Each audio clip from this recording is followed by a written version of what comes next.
बदकिस्मती से जिंदगी हमेशा हमारी तवक्कुआत के मुताबिक नहीं चलती। कभी हमें यूं लगता है कि हम खुशी के मारे बादलों से भी ऊपर उड़ रहे हैं। हम अपने दोस्तों के साथ नाकाबिल यकीन हद तक अच्छा वक्त गुजार रहे होते हैं, और कभी हम जमीन पर आ गिरते हैं और इतना नीचे चले जाते हैं कि हम वापस उठने के काबिल नहीं रहते। हम मायूसी के गड्ढे में जा गिरते हैं और उससे बाहर नहीं निकल पाते। हम बिल्कुल तन्हा महसूस करते हैं। इस तमाम अकेलेपन में ऐसा वक्त भी आता है जब कोई भी हमें नहीं समझ रहा होता। ऐसे वक्त में जब हमें एहसास होता है कि हमारी मादी जिंदगी बहुत दुश्वार है, हम देखते हैं कि हमारी रूहानी जिंदगी भी संगीन मसाइल का शिकार है, क्योंकि हमारी जिंदगी गुनाहों से भरी हुई है।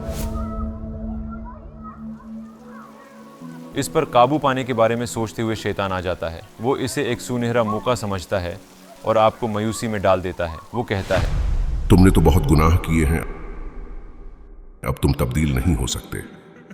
अब उसके सिवा कोई चारा नहीं कि उसे ऐसे ही चलने दो। वो एक के बाद एक फरेब देने वाली बात करता रहता है ताकि आप खुदा पर उम्मीद खो बैठें। फिर वो कहता है, देखो, तुमने जिंदगी में कभी एक भी फर्ज अदा नहीं किया। तुम एक ऐसे इंसान हो जो नमाज भी नहीं पढ़ सकता। तुम एक ऐसे इंसान हो जो गुनाहों में डूबा हुआ है। क्या तुम्हें वाकई लगता है कि अल्लाह ताला तुम्हें माफ कर देगा? क्या तुम इस जिंदगी से बाहर निकल सकोगे? वो मजीद कहता है, अब बहुत देर हो चुकी है, अब तौबा में बहुत देर हो गई है। तुम सैकड़ों मर्तबा अपनी तौबा तोड़ चुके हो। जब तुम एक ऐसे इंसान हो तो तुम कैसे अपने हाथ उठाकर अल्लाह ताला से दुआ मांग सकते हो? तुम खुदा को अपना चेहरा कैसे दिखा सकते हो? तो कोई इंसान मायूस कैसे होता है जब किसी शख्स की मजहबी जिंदगी और उसके अमाल ठीक नहीं होते? वो जहन्नम के वजूद और उसकी सजाओं का तसव्वुर करता है। फिर चूंकि वो अपनी इबादत के फ़राइज़ को पूरा करने में नाकाम रहा है, लिहाजा वो जहन्नुम के खौफ और मायूसी में मुब्तला हो जाता है। इस तरह नाउमीदी से शुरू होने वाला मिजाज बढ़ता रहता है, यहाँ तक कि वो शैतान की फौज में शामिल हो जाता है। ताहम हमें ये सोचना चाहिए कि हमारे दीन में सबसे बड़े गुनाहों में से एक अल्लाह ताला से मायूस होना है। आप जानते हैं, कुछ लोग कहते हैं कि अल्लाह ताला मुझे कभी माफ़ नहीं करेगा। ऐसा कहना खुद एक गुनाह है, बल्कि बहुत बड़ा गुनाह है। लिहाजा हमें ये देखना चाहिए कि अल्लाह ताला क्या फरमाता है, न ये कि शैतान क्या कहता है, क्योंकि हमें मुआफ़ करना शैतान का काम नहीं है। हमें शैतान से धोखा नहीं खाना चाहिए। हमें अल्लाह रब्बुल इज़्ज़त ने माफ़ करना है, और वो यूं फरमाता है, सूरत अल-ज़मर आयत नंबर 53, ऐ मेरे बंदो, जिन्होंने गुनाह करके अपनी जानों पर ज़यादती की है, खुदा की रहमत से नाउमीद न होना। खुदा तो सब गुनाहों को बख्श देता है, और वो तो बख्शने वाला निहायत मेहरबान है। मेरे भाई, मेरी बहन, क्या आप कोई ऐसे इंसान हो जो ईमान के बगैर मर गया हो? नहीं, आप मरे नहीं हैं, आप अभी जिंदा हैं। अगर हम आपके तमाम गुनाहों को जमा कर लें, ये अल्लाह की रहमत के समंदर में गिरने वाले एक गंदे कतरे के बराबर भी नहीं होंगे, क्योंकि उसकी रहमत लामहदूद है। हमारा खुदा क्या फरमाता है?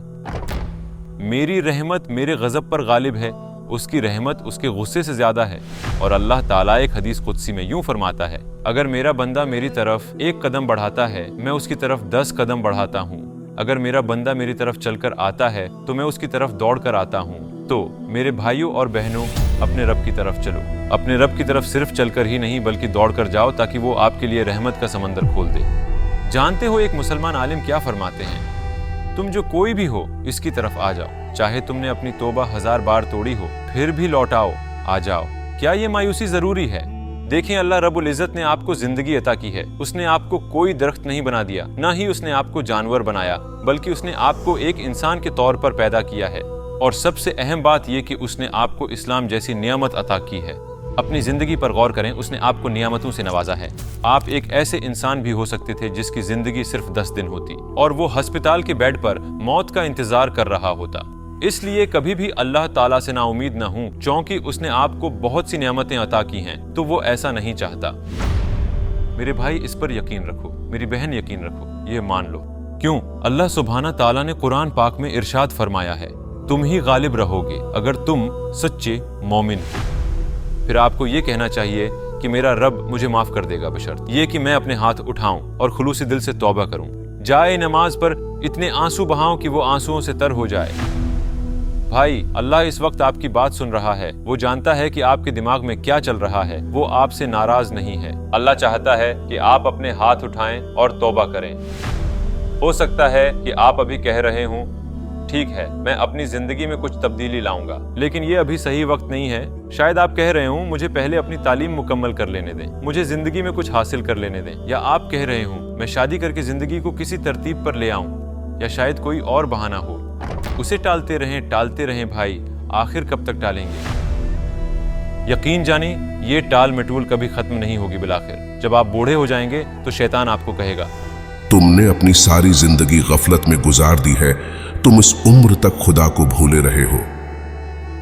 اب تمہاری عمر 60 سال ہو گئی ہے، کیا تمہیں لگتا ہے کہ اب اللہ تمہیں معاف کر دے گا؟